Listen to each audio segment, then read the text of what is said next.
Programang ito ay isang block time o bayad na programa. Anumang pahayag, opinyon, o komentaryo ay personal na pananaw ng angkor o tagapagsalita at hindi kumakatawan sa pananaw ng New Gen FM 100.7 radio station.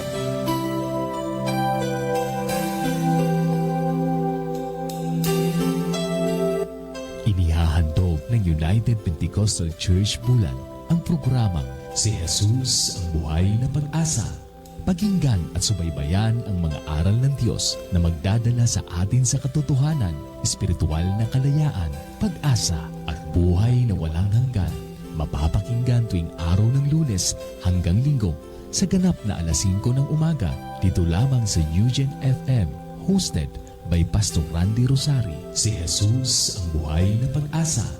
Times of refreshing,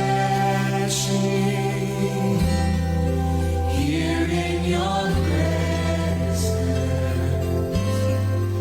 your greater blessing, and being with you.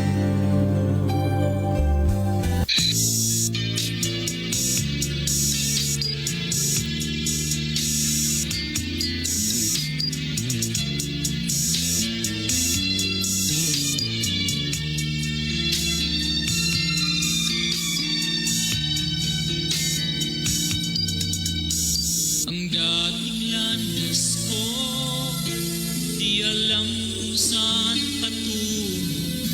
Puso at isip ko, litong-lito. Ngunit ikaw, Jesus, ang sa'kin nagbigay gabay. Inakay mo ako sa landas ng buhay.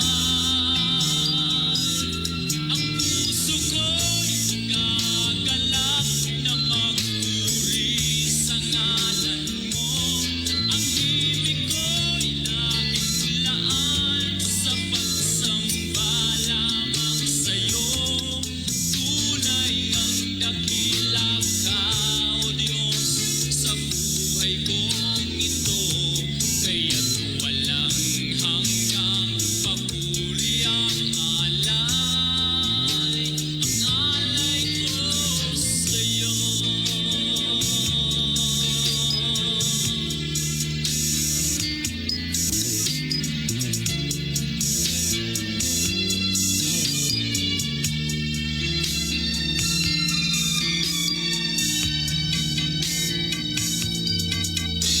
Ang buhay ko ngayon, payapa at mayroong kulay. Pinatawad at binago mong tunay. Tanging ikaw, Jesus, ang aking pag-asang taglay. Sa pagsubok man, ikaw ang karamay. Ang puso ko'y gagalak na magpuri sa ngalan mo. Ang ibig ko'y nagsilaan sa pagsamba lamang sa'yo. Tunay ang dakila ka, O Diyos, sa buhay kong ito. Kaya't walang hanggang papuri ang alay. Ang puso ko'y gagalak na magpuri sa ngalan mo. Ang ibig ko'y nagsilaan sa pagsamba lamang sa'yo. Tunay ang dakila ka, O Diyos,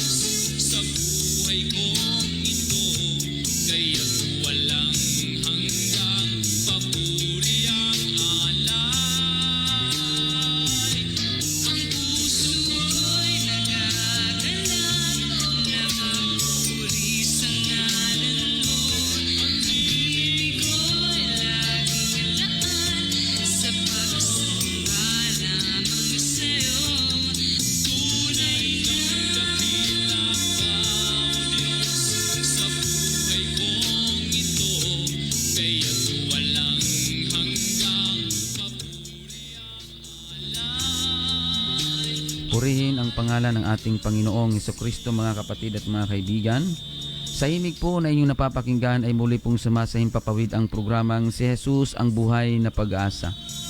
Sa pangalan po ng ating pong pastor, Pastor Andy Rosare, ako po ang inyong lingkod, Pastor Alfred Generalo ng United Pentecostal Church Matnog, na inyo pong makakapiling muli sa pagbabasa at pag-aaral ng mga salita ng Panginoon. Kasama ko po ang ating pong mga Bible reader, Brother Raymar, Brother Angelo, and Brother Aljon.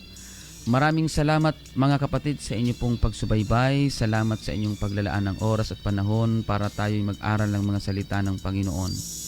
Sa lahat ng mga naabot ng himpilang ito ng New Gen FM 100.7 sa buong probinsya ng Sorsogon at Masbate, dyan po sa Ticao Island, dyan po sa Samar, at maging mga kapatid sa mga coastal areas, coastal barangay na sakop ng Bulan, amen, sa 63 barangay na sakop ng Bulan, sa coastal areas, coastal barangay na sakop ng Magdalena, Santa Magdalena, Matnog, Bulan at Magallanes. Magandang umaga po sa inyong lahat, maging dyan po sa Masbate at dyan po sa Kapul. Magandang umaga po, maging dyan po sa San Vicente. Magandang umaga po sa inyong lahat mga kapatid. Pagpalain po kayong lahat ng atin pong Panginoon. Maraming salamat din po sa atin pong technical side, DJ Box. Pagpalain po kayo ng Panginoon. Salamat po sa inyong pag-assist. Amen. Pagpalain po kayo ng Panginoon. Purihin ang pangalan ng Panginoon mga kapatid. Salamat sa Diyos sa pagkakataong ito na tayo muli makapag-aral ng mga salita ng Panginoon, na kung saan nagbibigay sa atin ng kaurunungan at kaunawaan sa mga salita ng Diyos na patuloy natin pong pinag-aaralan. Pagbati din po sa atin pong mga kapatiran dito po sa UPC Bulan, sa tatlong congregation po na pinangangasiwaan ng atin pong pastor, ang UPC Magsaysay, UPC Iquirino at UPC Santa Remedios dito po sa bayan ng Bulan. Magandang umaga po sa lahat ng atin pong mga kapatiran. Pagbati din po kina Pastor Randy, ang atin pong pastor, Pastor Randy and Pastora Maricar dyan po sa Iquirino. Magandang umaga po sa inyo at sa inyo pong buong family. Pagpalain po kayo ng ating pong Panginoon.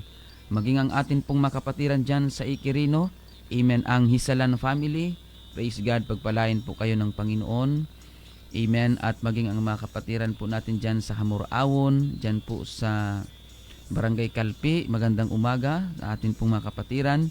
Dyan po sa Barangay Biton, Magallanes, magandang umaga po mga kapatid. Patuloy lamang po tayo maglingkod sa Diyos hanggang sa kanyang muling pagbabalik. Amen. At pagbati din po sa atin pong mga kapatiran dyan po sa UPC Matnog, dyan po sa Manurabi Church, magandang umaga mga kapatid. At dyan po sa Hinablan Oriental, magandang umaga po sa lahat ng atin pong mga kapatiran dyan. Pagpalain po kayo ng atin pong Panginoon. At maging mga kapatiran natin dyan sa sentro ng Matnog, magandang umaga mga kapatid. Pagpalain po kayong lahat ng ating Panginoon. Magpatuloy lamang tayo maglingkod sa Diyos hanggang sa kanyang muling pagbabalik mga kapatid. Kung kayo po ay mayroong mga katanungan, kung kayo po ay mayroong prayer request, amen, pwede nyo po akong tawagan o di kaya i-text sa CP number 0967-364-7164. 0967-364-7164. Yan po ang aking contact number mga kapatid. Pagbati din po sa atin pong mga kapatiran, praise God, dyan po sa UPC Matnog, dyan po sa Barangay Kalintaan. Magandang umaga po mga kapatid. Pagpalain po kayo ng atin pong Panginoong Hesukristo. At binabati din po natin ang Hinavia family dyan po sa Barangay Pangi. Magandang umaga po sa inyo mga kapatid, sina Brother Ray and sina Sister Eden at ang buong family. Magandang umaga maging kay Sister Risa Hinavia. Pagpalain kayo ng atin pong Panginoon at ang kagalingan ng Diyos ay ipagkaloob sa iyo. Amen. At sa inyong mga kapatid, pagpalain kayo ng Panginoon. Pagbati din po sa atin pong mga Facebook Live viewers. Magandang umaga po, Brother Andy Orozco. Amen. Maraming salamat po sa inyong pagsubaybay. Pagpalain po kayo ng atin pong Panginoon. Amen. At maging sa lahat ng atin pong mga giliw na tagapakinig, sa lahat ng atin pong mga radio listeners, saan man po kayo dako na lugar naroon. Amen. Ano man po ang inyong mga kalagayan, huwag po nating kakalimutan na may Diyos na handang umalalay sa atin at may Diyos na handang tumulong sa atin. Good morning, Brother Bernardo Sidugen. Thank you so much for watching from Ilocos Sur. Pagpalain po kayo ng atin pong Panginoon. And also Sister Laura Gumban, dyan po sa Barangay Lahong. Magandang umaga po sa inyo. At maging mga kapatid sa Brother Joseph Pahutina Bara, magandang umaga po. Sister April Santos, magandang umaga. And Sister Margie Guitan Isiha, good morning po. Sister Christy Disoyo, magandang umaga po sa inyong lahat. Salamat po sa inyong panunood. Salamat po sa inyong pagsubaybay. Amen. Praise God. Atin pong bigyan ng pagkakataon ang atin pong kasama, Brother Aljon, para sa inyo po ay bumati, mga kapatid. Brother Aljon. Praise the Lord. Isang mapagpalang umaga po sa bawat isa sa atin sa pangalan ng ating Panginoon. Binabati natin ang lahat ng nakikinig sa kanilang mga radio, saan man po kayo naroon, ano man po ang inyong ginagawa, pagpalain po kayo ng ating Panginoon. At binabati din natin dyan ang ating mga kapatiran sa Barangay San Juandaan, sa Hiyukado Family, at sa lahat ng kapatiran dyan sa Barangay San Juandaan, maging dito sa Palipas, sa Butag. Binabati natin dyan sina Brother Daryl Gutisa and Sister Let Gutisa na patuloy na sumusubaybay sa programang Si Jesus ang Buhay na Pag-asa. Maging ang mga kapatiran dyan sa Barangay Aguinaldo. Pagpalain po kayo dyan ng ating Panginoon sa Pilahio Family, Reyes Family, and Barloso Family. Pagpalain kayo dyan ng ating Panginoon. Maging dyan sa mga coastal area na sakop ng Bulan. Pagpalain po kayo ng ating Panginoon. Amen. Praise God. Salamat po sa Panginoon, mga kapatid. Pagbati din po Sister Sally Laudit, dyan po sa UPC Santa Remedios. Sina Brother Emil Tapit, pagpalain po kayo ng Panginoon. Sister April Santos, good morning. Amen. Salamat po sa inyong pagsubaybay.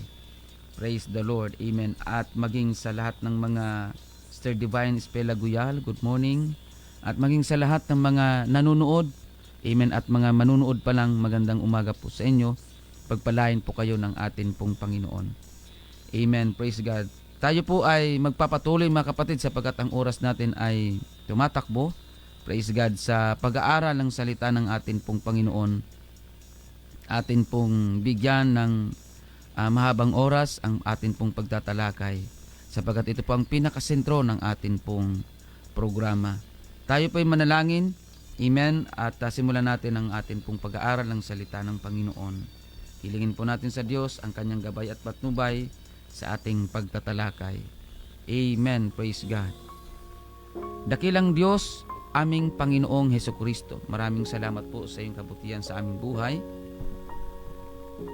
Sa pagkakataon na muli ay amin pong mapag-aralan ang iyong mga salita. Panginoon, mangusap ka po sa amin pong mga kababayan na taimtim na nakikinig ngayon sa kanila pong mga radio. Amen. Pagpalain mo po ang kanila pong pakikinig at pagkaluban mo, O Diyos, ng karunungan at kaunawaan na sa bawat salita mo na kanilang mapapakinggan ay kanila itong maintindihan at ito'y maisapamuhay, Panginoon. At pagpalain mo rin po ang aming mga Facebook Live viewers. Patuloy mo pong katagpuin ang kanilang mga pangangailangan. Maraming salamat, Panginoong Hesus. Samahan mo po kami ngayon sa amin pong pagtatalakay. In Jesus' mighty name. Lord, we pray for your divine intervention sa amin pong mga radio listeners and Facebook Live viewers. In your name, Jesus Christ, we pray. Amen.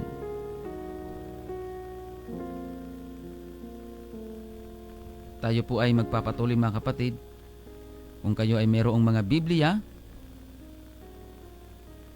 pwede nyo po kaming sabayan sa pagbabasa ng mga salita ng Diyos in the book of Romans chapter 5 verse 8. Ganito po ang atin pong mababasa. Pakinggan po natin.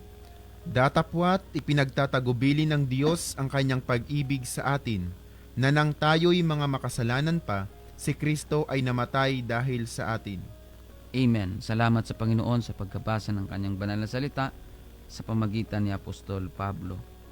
Mga kapatid, amen. Ang atin pong pag-aralan ngayon ay ang dakilang pag-ibig ng atin pong Panginoong Jesucristo. Yung pag-ibig ng Diyos na hindi kailanman nababago at hindi kailanman mababago. Amen. Lagi natin ipinapangaral na kahit yung mga tao na mapupunta sa impyerno, mahal sila ng Panginoon. Kaya lang dahil pinili nila ang mapunta sa lugar na yon, walang magawa ang Diyos kundi igalang at irespeto yung kanilang mga desisyon. Tandaan natin mga kapatid na anuman ang desisyon natin sa panahong kasalukuyan, malaki po ang kinalaman niyan kung ano ang magiging buhay natin sa hinaharap o kung anuman ang magiging sitwasyon natin pagdating doon sa kabilang buhay. Tandaan natin may dalawang lugar mga kapatid ang pwedeng puntahan ng mga tao, langit at impyerno. At ang dalawa na yon ay walang hanggan, walang katapusan. Kaya kung ano man ang ginagawa natin ngayon, malaki po ang kinalaman niyan sa kung ano ang magiging kalagayan natin pagdating ng panahon. Ganun pa man mga kapatid, ang pag-ibig ng Panginoong Jesucristo ay kailanman hindi nagbabago.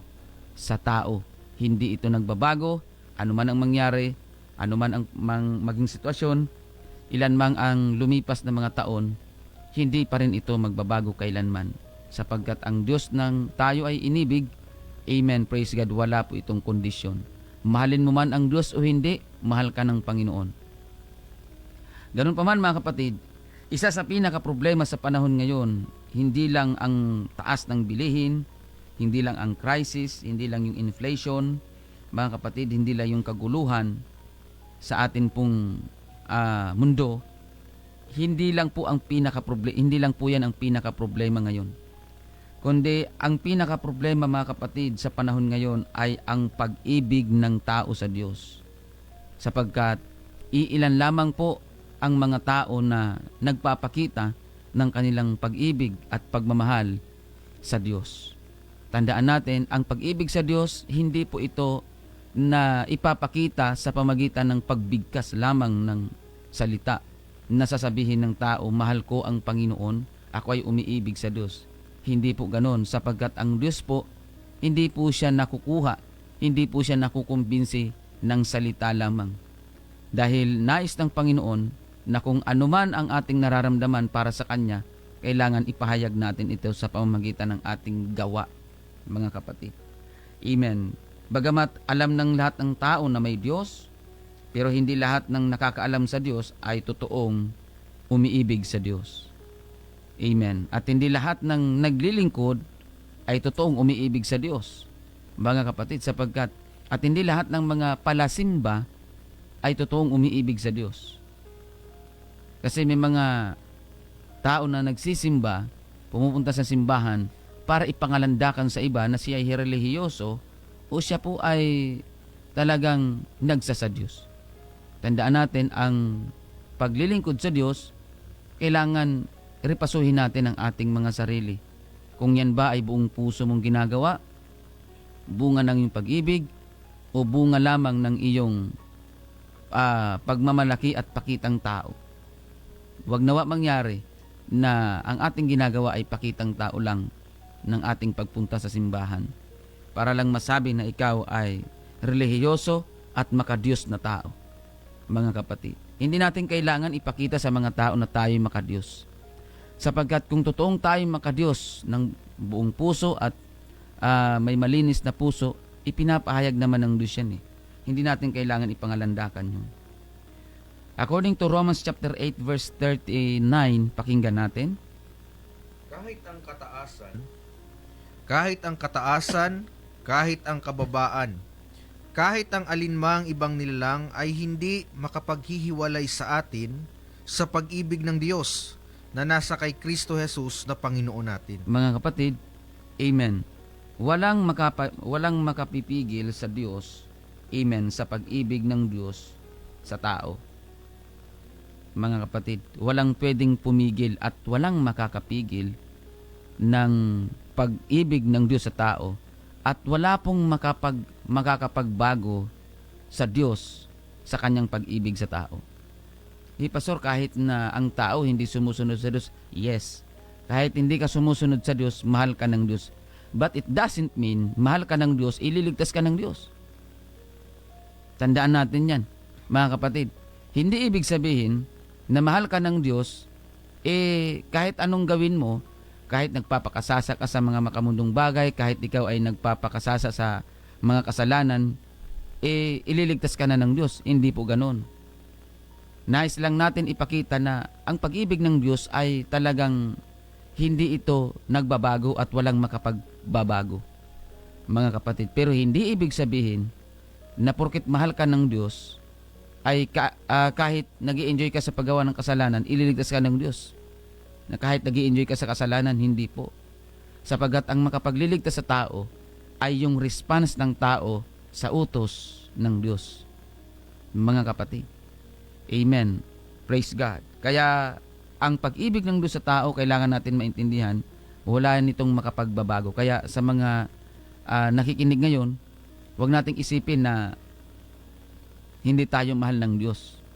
Kasi may mga tao na makaranas lang ng kahirapan, iniisip nila na hindi sila mahal ng Diyos. May mga tao na kinu-question ang Diyos sapagkat nakikita nila yung kakilala nila maganda ang buhay, sila hindi. Yung kakilala nila okay ang buhay, sila hindi. Yung mga kakilala nila magaan ang buhay pero sila ay maraming rimalaso ang nangyari. Hindi po, mga kapatid. Huwag nating questionin ang pagmamahal ng Diyos at ang pag-ibig ng Diyos. Sapagat kahit anumang ibang nilalang, sabi ng Biblia, kahit ang kataasan, kahit ang kababaan, kahit ang alinmang ibang nilalang, ay hindi makapaghihiwalay sa atin sa pag-ibig ng Diyos. Mga kapatid, sa verse 38, mga kapatid, minention doon, mga kapatid, na kahit ang kahirapan, kahit ang kahubaran, kahit anuman ang minention doon, lahat na, mga kapatid, na mga negatibo, ay hindi pwedeng makapagpigil sa pag-ibig ng Diyos sa tao at hindi makapaghihiwalay sa pag-ibig ng Diyos sa tao. Ganon tayo kamahal ng Panginoon.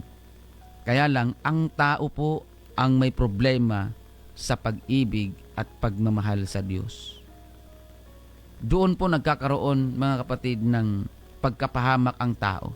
Kasi kung ang tao man ay mapahamak, hindi dahil sa pag-ibig ng Diyos yun, kundi napahamak ang tao dahil sa kanyang maling desisyon na ginawa at dahil pinili niya na mapahamak. Kagaya ngayon, mga kapatid, nangangaral ng salita ng Panginoon. Kapag pinili mong sumunod, ikabubuti mo yan. Pero pag hindi mo piniling sumunod, mga kapatid, ikasasama mo yan. Kasi kung ano ang ginagawa ng tao, yun din ang mangyayari sa kanya. Malaki ang kinalaman nun kung ano ang hatol na ipagkakaloob ng Diyos sa kanya, mga kapatid. Kaya huwag nating isipin na porket mahal tayo ng Diyos, mag-i-enjoy na tayo sa kasalanan. Hindi, mga kapatid. Gawin nating oportunidad na yung pag-ibig at pagmamahal sa atin ng Diyos, amen, samantalahin natin upang i-enjoy natin yung biyaya, yung pagkakataon na ibinibigay sa atin ng Panginoon para tayo maglingkod sa Kanya at maglaan ng panahon para sa Diyos. 1 John chapter 4 verse 19, pakinggan po natin. Tayo'y nagsisiibig sapagkat siya'y unang umibig sa atin. Amen. Ang unang umibig sa atin ay ang ating Panginoon. Wala nang iba. Ang Diyos ang unang umibig sa atin, mga kapatid. Hindi tayo ang umibig sa Diyos. Kaya nga, mga kapatid, walang utang na loob ang Diyos sa atin. Tayo ang mayroon, mga kapatid, sapagkat ang Diyos po ang unang umibig sa atin. Amen. Kaya ang Diyos, wala siyang pwedeng itanaw na utang na loob sa atin. Kasi may mga tao na masyadong paimportante sa Diyos. Na Panginoon, pag hindi mo ako pinagpala, hindi ako maglilingkod. Pag hindi mo ako pinagaling, hindi ako maglilingkod sa iyo. Hindi ako susunod sa iyo pag hindi mo tinugon ang panalangin ko. Mga kapatid, wala po tayo sa lugar para gawin yun sa Diyos. Dahil, kung hindi dahil sa pag-ibig ng Diyos, wala na tayo. Kaya ka nabubuhay dahil mahal ka ng Panginoon. Mga kapatid, Kasi kung bibilangin natin yung mga kasalanan natin mula pa noon, kahit buong isang araw lang, bilangin natin yung mga kasalanan natin, mga kapatid, marami. Pero dahil mahal ka ng Panginoon, binibigyan ka ng Diyos ng pagkakataon. Kaya wala tayo sa tamang lugar para questionin ang Diyos. At para sabihin sa Diyos na para magbigay ng kondisyon sa Diyos. Kaya mga kapatid, yung pag-ibig ng Diyos sa atin, pahalagahan natin. Titus chapter 3 verse 4, ganito po ang ating mababasa. Ngunit nang mahayag na ang kagandahang loob ng Diyos na ating tagapagligtas at ang kanyang pag-ibig sa tao. Amen. Mga kapatid, ang sabi doon, ngunit nang mahayag ang kagandahang loob ng Diyos na ating tagapagligtas at ang kanyang pag-ibig sa tao. Nahayag pala ito, mga kapatid. Ibig sabihin, yung pag-ibig ng Panginoon sa atin, ipinahayag talaga ito ng Diyos sa atin. Kaya nga dapat tayo bilang mga tao, dapat ipinapahayag din natin yung pag-ibig natin sa Diyos. Love must be expressed. Wala pong taong umiibig na hindi naihahayag. Kaya nga, kapag mahal mo ang isang tao, makita mo lang siya, apektado ka. Dahil ang pag-ibig ng tao o ang pag-ibig, mga kapatid, lumalabas yan. Amen. Nai-express yan at nag-a-appear yan sa pagkatao ng isang tao. Kaya masdan nyo po yung mga magkasintahan na pareha sila umiibig. Hindi mo yan mapaghiwalay dahil sa kanilang pag-ibig. Ganon din tayo. Kung totoong mahal natin ang Diyos, dapat ipinapakita natin yung ating pagmamahal sa Panginoon. Kaya kung tatanungin tayo ng Panginoon ngayon, paano ba natin ini-express o ipinapahayag yung pag-ibig natin sa Diyos? Tandaan natin, hindi natin pwedeng ipahayag lang ang ating pag-ibig sa pamamagitan ng salita. Kasi dapat ang pag-ibig ipinapahayag. Kagaya ng Panginoong Hesukristo, nung inibig tayo ng Panginoon, mga kapatid, amen, meron siyang ginawa. Amen. Sabi nga dun sa key verse natin, ipinagtatagubilin ng Diyos ang kanyang pag-ibig sa atin na nang tayo'y mga makasalanan pa, si Kristo ay namatay dahil sa atin. Inalay ng Panginoon, mga kapatid, ang kanyang buhay. Alang-alang sa pag-ibig sa atin. Kaya, yun ay halimbawa ng Diyos sa atin, na kung tayo man ay iibig sa Diyos, ialay natin ang ating buhay sa Diyos. Amen. Ialay natin ang ating buhay sa Diyos. Kaya nga sabi ng Panginoon, ang sino mang ibig sumunod sa akin ay tumanggi sa kanyang sarili. So kailangan tayo bilang mga tao, kapatid at kaibigan, kung totoong umiibig ka sa Diyos, kailangan ipahayag mo ang iyong pag-ibig sa Diyos. Kailangan ipakita mo ang iyong pag-ibig sa Diyos sa pamamagitan ng iyong pagsunod sa utos ng Diyos. Sa pamamagitan ng iyong paglalaan, mga kapatid, ng panahon. Dapat ipinapahayag mo yun. Kaya kung tatanungin tayo ng Diyos, paano mo ba ipinapahayag ang pag-ibig mo sa Diyos? Paano mo ipinapakita ang iyong pag-ibig sa Diyos? 1 John chapter 3 verse 16, pakinggan po natin. Dito'y nakikilala natin ang pag-ibig, sapagkat kanyang ibinigay ang kanyang buhay dahil sa atin. At nararapat nating ibigay ang ating mga buhay dahil sa mga kapatid. Amen. Yun po yung sinabi, napaka gandang statement, mga kapatid, na Apostol Juan, na dito'y nakikilala natin ang pag-ibig. Ibig sabihin, sapagkat kanyang ibinigay ang kanyang buhay dahil sa atin. Ganito pala yun, mga kapatid. Mapapatunayan pala natin na tayo ay umiibig sa Diyos kapag mayroon kang ginagawang hakbang alang-alang sa iyong iniibig.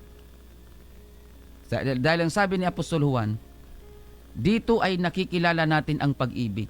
Makikilala ang pag-ibig sa pamamagitan, mga kapatid, ng iyong expression ng iyong pag-ibig. Kagaya ng Panginoong Hesus, nung inibig tayo ng Panginoon, ibinigay niya ang kanyang buhay para sa atin. Dahil inibig niya tayo. Kaya ang Diyos, nung siya'y umibig, hindi sinabi ng Diyos, mahal ko ang mga tao. Hindi lang yun, mga kapatid. Meron siyang ginawa. Walang iba kundi nag-alay siya ng kanyang buhay para sa atin. Ikaw na nakikinig ngayon, ano ang iyong ginawa para maipadama mo sa Diyos ang iyong pag-ibig sa Kanya? Mga kapatid, ano ang atin pong ginawang hakbang para maipadama natin yung pag-ibig natin sa Diyos? Para maintindihan natin at para maunawaan natin, kagaya ng mag-asawa o magkasintahan. Amen. Sa isang magkasintahan, nagbibigayan, ekspresyon ng kanyang pag-ibig sa kanyang minamahal. Mga kapatid. At hindi naman pwede ang lalaki lang ang nagpapahayag ng kanyang pag-ibig. Hindi naman pwede na o kaya naman ang babae lang ang nagpapahayag ng kanyang pag-ibig sa lalaki. Walang totoong pagmamahal doon, walang totoong pag-iibig ang nangyayari doon. Nagkakaroon ng totoong pag-iibigan at pagmamahalan ang magkabilang panig kapag parehas sila mayroong ginagawa sa isa't isa. Ang Panginoong Jesucristo, mga kapatid, meron na siyang ginawa para sa atin. Kaya ang tanong, ano naman ang ating gagawin o ang ating magagawa in expression, mga kapatid, doon sa ating pag-ibig sa Panginoon. Dahil ang problema po sa mundong ito ay ang pag-ibig ng tao para sa Diyos. Tandaan natin, yung totoong pag-ibig ng tao sa Diyos na mayroong expression o ipinapahayag ang ating pag-ibig sa Diyos. Balikan natin, mga kapatid, yung Romans chapter 5 verse 8. Ganito pang ating mababasa. Datapwat ipinagtatagubili ng Diyos ang kanyang pag-ibig sa atin, na nang tayo'y mga makasalanan pa, si Kristo ay namatay dahil sa atin. Amen. Purihin ang pangalan ng Panginoon. The nature and expression of true love is giving and sacrifice. Kapag wala kang ginagawang sakripisyo, mga kapatid, alang-alang sa Diyos, hindi ka totoong nagmamahal sa Diyos. Yun po ang sinabi ng Biblia, mga kapatid. Biblia po ang nagsasabi niyan. The nature and expression of true love is giving and sacrifice. Kaya lang ang problema, hindi mo nga maibigay yung oras mo, tapos sinasabi mong mahal mo ang Diyos. Amen. At may mga tao na nagbibilang ng kanilang ginagawa para sa Diyos. Mga kapatid, meron bang pag-ibig na nanunumbat at nagbibilang ng kanilang ginagawa alang-alang sa kanyang iniibig? Huwag natin bilangin yung ginagawa natin para sa Diyos. Huwag natin bilangin. Kasi kung tutuusin, mga kapatid, hindi ka naman talaga karapat dapat gumawa niyan. Pero dahil sa biyaya at habag ng Panginoon, minarapat ka ng Panginoon. Kaya huwag natin bilangin sa mga nakikinig po ngayon. Huwag tayong magbilang ng ating mga ginagawa para sa Diyos. At sa mga mananampalataya, huwag natin bilangin lahat ng ating ginagawa para sa Diyos. Huwag tayong magbilang, mga kapatid, sapagkat hindi pa yun sapat kung tutuusin. Hindi pa yun sapat, kulang pa yan. Ang problema, kulang nga, binibilang pa. Mga kapatid, huwag natin bilangin sapagkat nakakahiya sa Diyos kapag nagbibilang tayo ng ating mga ginagawa. Nakakahiya yun sa Panginoon. Amen.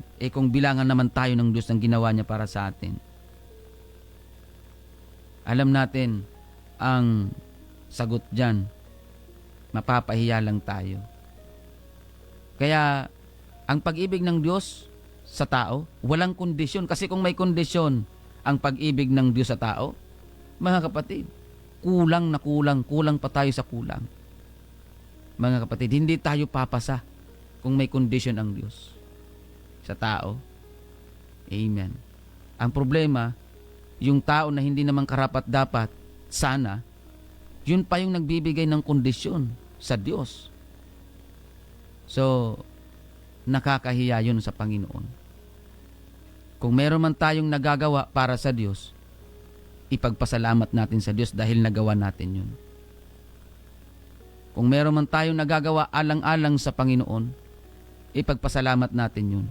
Hindi yung kakagaling ko lang sa gawain, kakagaling ko lang sa Bible study, kagagawa ko lang nito, kakatapos ko lang gawin ito. Mga kapatid, hindi po yun tama. At nakakahiya yun sa Panginoon.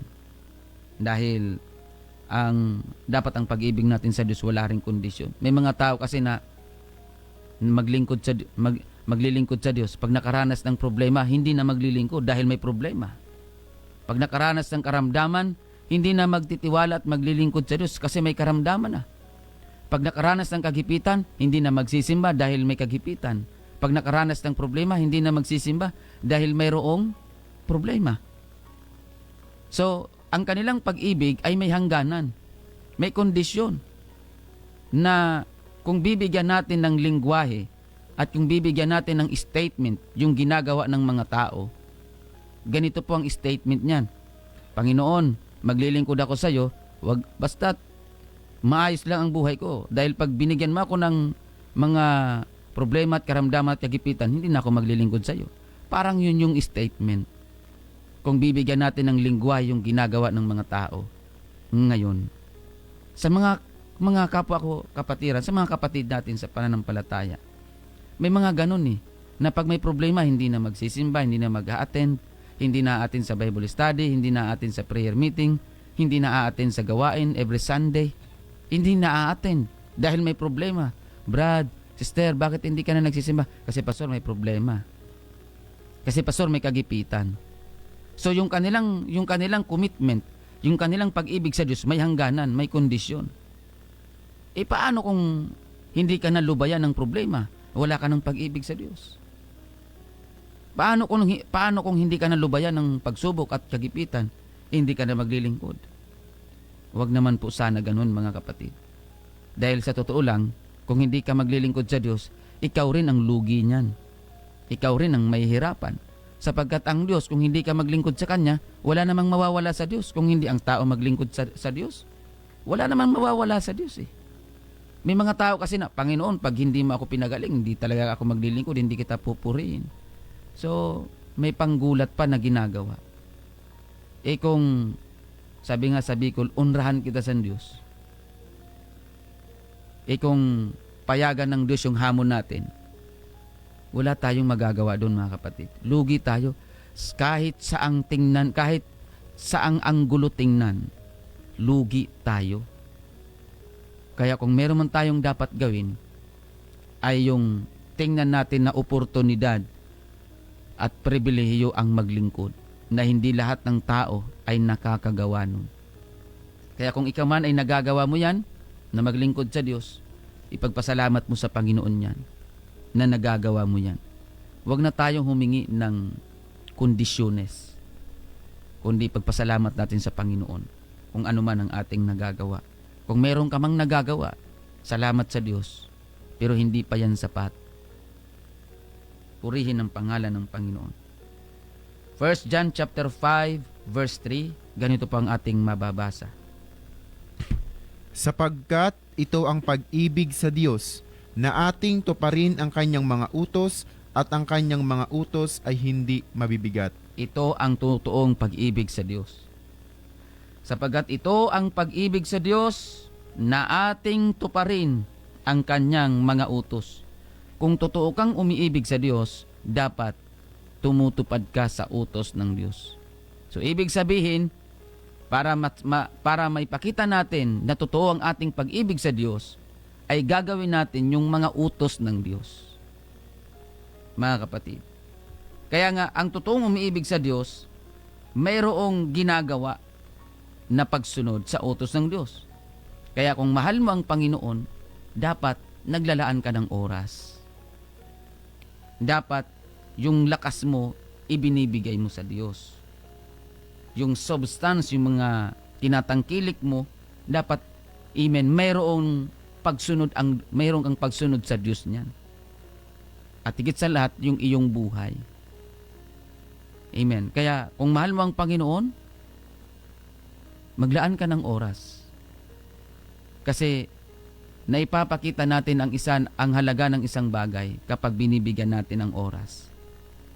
Kapag sinasabi mo mahalaga sa iyo ang Diyos, wala ka namang time sa Kanya, hindi mahalaga sa iyo ang Diyos. Mga kapatid, kasi madali lang po sabihin, I love Jesus, mahal ko ang Panginoon, mahal ko ang Diyos, iniibig ko ang Diyos. Mga kapatid, madali lang sabihin yun. Kahit nga si Satanas, kayang sabihin yan eh. Pero hindi kayang gawin ni Satanas na gumawa at pagsunod sa utos ng Diyos. Kahit nga ang demonyo, mga kapatid, nananampalataya. Nananampalataya na sila, ha? Yung pagbigkas pa kaya. Kaya nilang gawin yung pagbigkas. Pero, ginagawa ba nila yon na pagsunod? Hindi nila ginagawa ang pagsunod. Mga kapatid. Kaya madali lang sabihin, kahit nga yung mga iteismo na tao, yung mga tao na hindi naniniwala sa Diyos, kaya nilang sabihin na mahal nila ang Diyos. Madali lang kasing sabihin yun. Pero, mahirap yung panindigan kung hindi yun ang totoo na laman ng puso ng tao. Kasi kapag ang laman ng puso mo ay totoong mahal mo ang Diyos, yung katawan mo gagawa yan. Magkukusa yan na gumawa, na sumunod sa utos ng Diyos. Kaya nga sabi ng Biblia, ang totoong pag-ibig sa Diyos, amen, ay ang pagtupad ng mga utos ng Diyos. Kapag hindi ka sumusunod sa utos ng Diyos, tapos sinasabi mong mahal mo ang Diyos, hindi ka totoong nagmamahal. Nagsasabi ka lang. Kaya may mga tao na, mga kapatid, na every time na tayo nag-evangelize, ang lagi nilang sinasabi, Pastor, hindi naman ako nakakalimot sa Diyos. Lagi naman sa puso ko ang Diyos. Hindi naman ako nakakalimot sa Diyos. Ito po yung mapanganib, mga kapatid, yung hindi ka nakakalimot, pero yung katawan mo ay kusang nakakalimot. Ito yung mapanganib, mga kapatid, yung, Pastor, hindi man ako nakakalimot sa Diyos. Lagi ko naman siya naaalala. Lagi naman ako tumatawag sa Diyos. Mga kapatid, yun po yung mapanganib na rason sa panahon ngayon. Na busy ka sa mga material na bagay, pero wala kang panahon sa Diyos. Pero yung iyong bibig ay nagsasabi na mahal mo ang Diyos. Kaya nga, mga kapatid, ang Diyos, hindi natin makukuha ang Diyos sa pamagitan ng pagbigkas ng ating mga bibig. Sa pamagitan ng salita, hindi natin makukuha ang Diyos dyan. Kahit nga tayo, mga tao, mga kapatid, hindi naman tayo maniniwala sa sinasabi ng isang tao hanggat hindi natin nakikita yung kanyang ginagawa. Halimbawa, sa pagpapakabait. Kapag magsabi ang isang tao, magpapakabait na ako, mabait akong tao, pero yung kanyang ginagawa, salbahe, hindi tayo basta-basta maniniwala sa sinasabi. Hindi po yan matututulan ng atin pong mga matatalinong taga-subaybay na nakukumbinsi tayo depende sa kung ano ang ginagawa ng isang tao.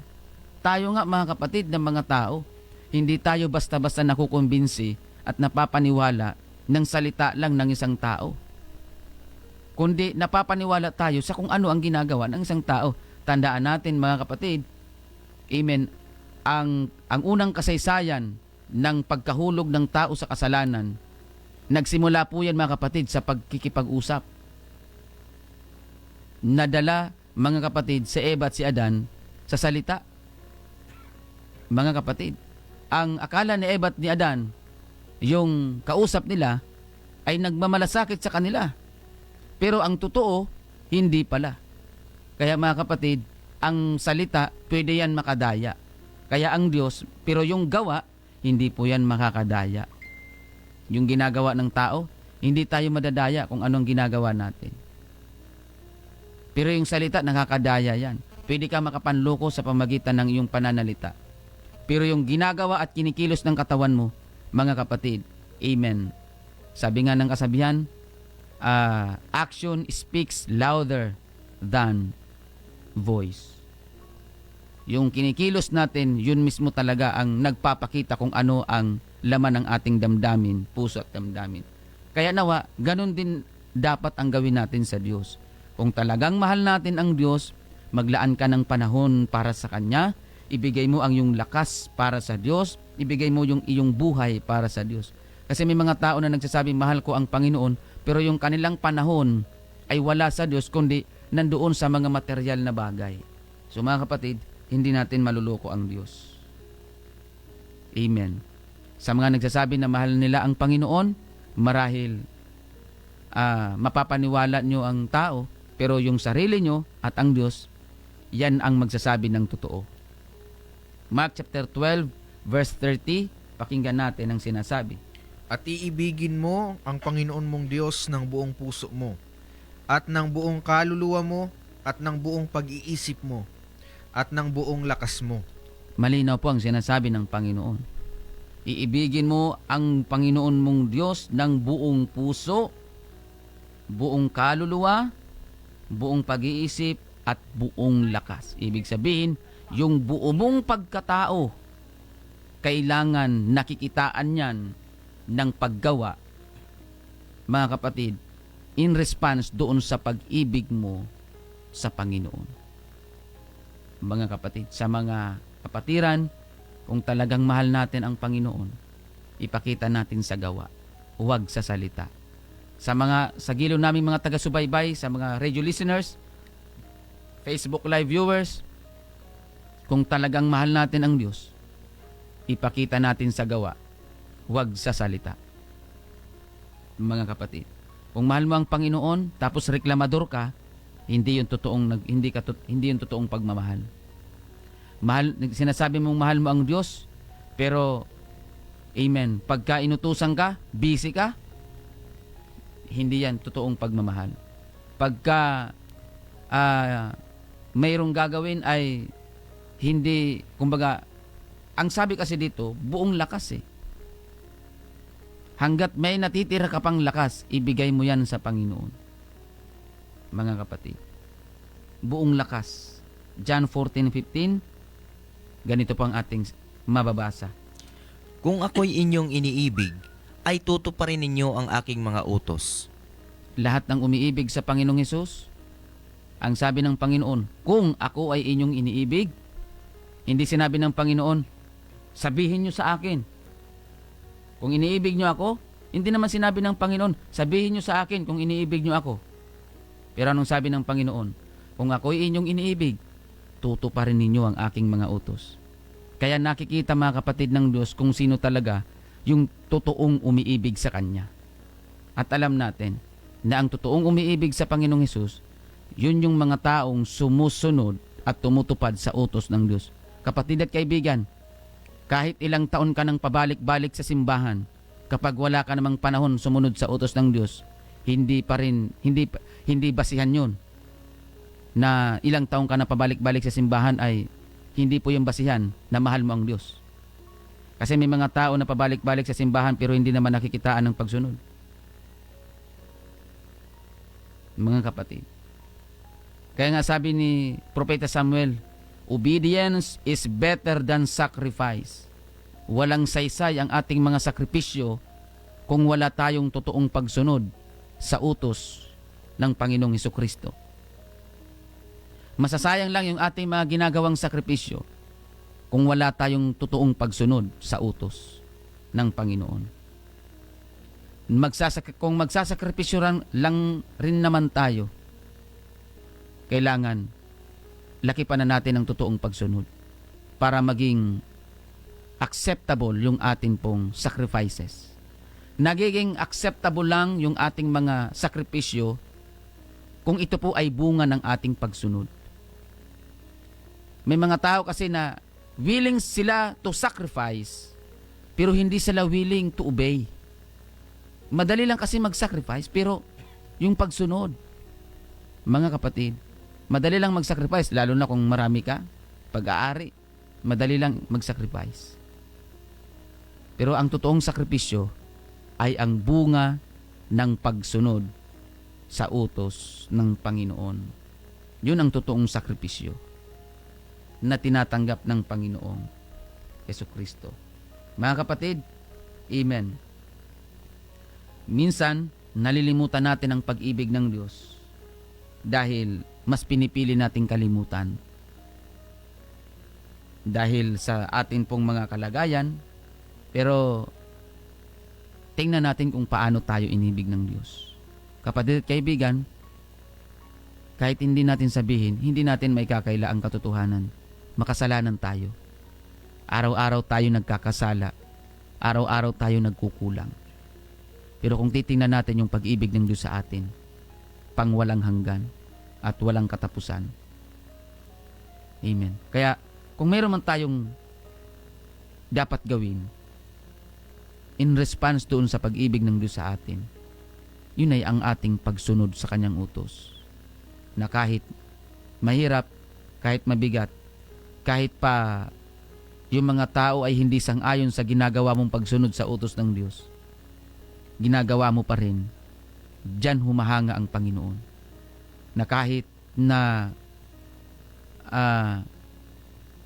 nasa kalagitnaan ka ng pagsubok, nasa kalagitnaan ka ng karamdaman, nasa kalagitnaan ka ng kahirapan, mas pinipili mo pa rin sumunod dahil mahal mo ang Panginoon.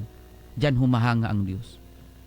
Marahil hindi ka man pagyamanin ng Diyos sa mundong ito, pero pagkatapos ng buhay mo dito sa mundo, doon sa kabilang buhay, nandoon ang totoong pangako ng Panginoon sa iyo.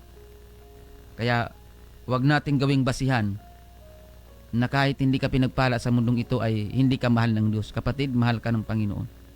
Huwag kang titigil ng pagsunod sa Diyos sa kabila ng mga kahirapan, problema, kawalan, pagsubok, at kagipitan at karamdaman. Huwag kang titigil sa pagsunod. Magpatuloy ka lang. Iparamdam mo sa Panginoon at ipakita mo sa Diyos, sa Panginoong Hesus, na kahit anuman ang mangyari, mas pinipili mong sumunod sa Kanyang utos dahil mahal mo siya. Diyan humahanga ang Panginoon. Joshua 22:5, pakinggan natin ang sinasabi, mga kapatid, in the book of Joshua, chapter 22, verse 5. Ingatan lamang ninyong mainam na gawin ang utos at ang kautusan na iniutos sa inyo ni Moises, na lingkod ng Panginoon, na ibigin ang Panginoon ninyong Diyos at lumakad sa lahat niyang mga daan, at ingatan ang kanyang mga utos at lumakip sa kanya, at maglingkod sa kanya ng buo ninyong puso at ng buo ninyong kaluluwa. Purihin ang pangalan ng Panginoon. Napakalinaw po, mga kapatid, ng statement ng Panginoon. Amen. Praise God. Ibigin ang Panginoon ninyong Diyos, lumakad sa lahat niyang mga daan. Yung mga daan na tinutukoy dito, yung mga utos ng Panginoon, mga palatuntunan. Amen. Ibigin ang Panginoon sa pamamagitan ng atin pong, ipakita natin ang ating pag-ibig sa Diyos sa pamamagitan ng ating pagsunod sa utos ng Diyos, mga kapatid. Amen. Praise God. At habang sinusunod natin ito, ingatan natin. Pag sinabing ingatan natin, mga kapatid, amen, ibig sabihin, yung focus mo ay naroon sa mga utos ng atin pong Panginoon. Hindi mo hahayaan na ito'y mawala, mga kapatid. Praise God. At lumakip sa Kanya, and at the same time, mga kapatid, maglingkod sa Kanya ng buong puso at buong kaluluwa. Doon sa pamamagitan ng ganyang bagay, diyan natin maipapakita ang totoo nating pag-ibig at pagmamahal sa Diyos. Ipakita natin ang ating pag-ibig sa Diyos sa pamamagitan ng ating pagsunod sa utos, sa Kanyang mga utos. Amen. At pahalagahan natin ang Kanyang mga utos sa pamamagitan ng paglalaan ng oras sa Bible study, paglalaan ng oras sa pakikinig ng salita ng Diyos, at sa pagbabasa ng salita ng Diyos. Amen. At ang paglilingkod sa Diyos, mga kapatid, diyan na po papasok yung atin pong mga sakripisyo, paglalaan ng oras, panahon, mga kapatid, pagsamba sa atin pong Panginoon. Amen. Pero, ang sabi ng 1 Corinthians chapter 16 verse 14, last verse na atin pong ipaglilingkod, Pakinggan natin. Gawin ninyo sa pag-ibig ang lahat ninyong ginagawa. Amen. Ang ating paglilingkod, kailangan bunga ng ating pag-ibig. Hindi dahil sa sinabi ng mga ngaral, hindi dahil sa sinabi lang, kundi lahat ng ating ginagawa. Mga kapatid, ito ay dapat bunga ng ating pag-ibig. Kaya nga ang sabi ng Colossians chapter 3, sabi doon ni Apostol Pablo, ano man ang ating ginagawa sa isip, salita at sa gawa, gawin natin ng buong puso. Kaya kung tayo ay susunod sa utos ng Diyos, dapat ito ay buong puso nating gagawin. Amen. Hindi napipilitan. Kasi kung napipilitan ka lang, pag napagod ka sa iyong ginagawa, aayaw ka na. Pero kapag buong puso mong ginagawa ang iyong paglilingkod at pagsunod sa utos ng Panginoon, mapagod ka man, mahirapan ka man, magpapatuloy ka pa rin dahil mahal mo at gusto mo ang iyong ginagawa. Yan po ang importansya na kung ang ating ginagawa ay buong puso, hindi ka magrireklamo. Marami kasi ngayon ng mga Kristiyano na reklamador. Kunting hirap, reklamo.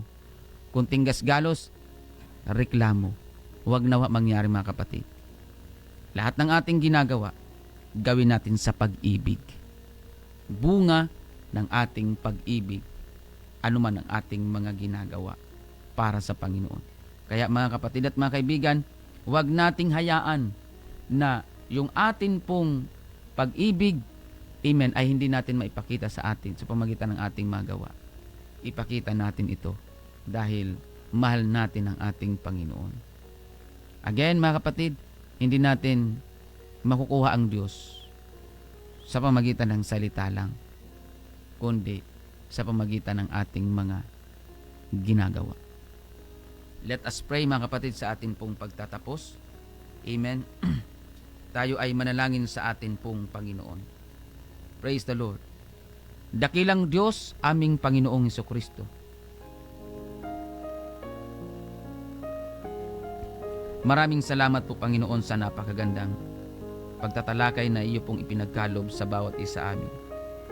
Panginoon, tunay nga po o Diyos na ikaw ang unang umibig sa amin at ito po'y ipinahayag mo sa pamagitan ng iyong pag-alay ng iyong buhay para sa amin.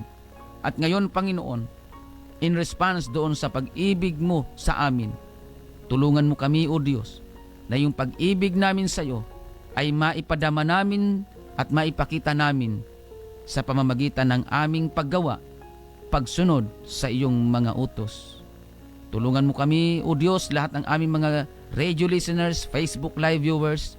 Lord, help them, O God, to understand your words. Amen. Praise God. To give time, sacrifice, amen, praise God, in expression of their love for you. Maraming salamat, Panginoon. Tulungan mo po ang bawat isa sa amin na maipadama namin ang aming pag-ibig sa iyo sa pamamagitan ng aming pagsunod sa iyong mga utos. Lord, hallelujah. Purihin ka, Panginoon. Salamat sa iyong pag-ibig. Thank you very much, Lord, for your grace and mercy. Thank you very much, Lord, for your loving kindness, O God. Thank you, Jesus. Thank you, Jesus. This is our prayer, O God. In your name, Jesus Christ, we pray. Amen. Maraming salamat po mga kapatid sa inyong pagsubaybay. Pagpalain po kayo ng atin pong Panginoon. Amen. At salamat din po sa atin pong technical side, DJ Box. Salamat po sa pag-assist. Pagpalain po kayo ng Panginoon. At maraming salamat din po sa atin pong Bible readers, Brother Raymar, Brother Angelo, Brother Aljon. Pagpalain po kayo ng Panginoon. Maging sa lahat ng atin pong mga Facebook live viewers. Amen. Praise God. Brother Rodel Argeles, good morning. Sister Beneta Arsarcon, maraming salamat po sa inyong pagsubaybay. At sa lahat ng mga Sister Ophelia Camacho, good morning. At sa lahat ng mga nanonood at sa lahat ng mga nakikinig, maraming salamat po sa inyo. Again mga kapatid, ipinag-aanyaya po namin sa inyo ang atin pong schedule ng pagsamba ngayong araw ng linggo. Diyan po tayo sa Ikirino Church. Alas 8 po ng umaga ang atin pong first joint, mga kapatid, joint Sunday worship celebration mga kapatid. Ngayong araw ng linggo, alas 8 po ng umaga dyan sa Ikirino. Maraming salamat mga kapatid sa inyong pagsubaybay. Ako po ang inyong lingkod, Pastor Alfred Generalo. Huwag po nating kakalimutan, lagi po nating tatandaan, si Jesus lamang po ang ating buhay na pag-asa. God bless everyone. Laan sa pagsamba lamang sa'yo. Tunay ngang dakila ka, O Diyos, sa buhay kong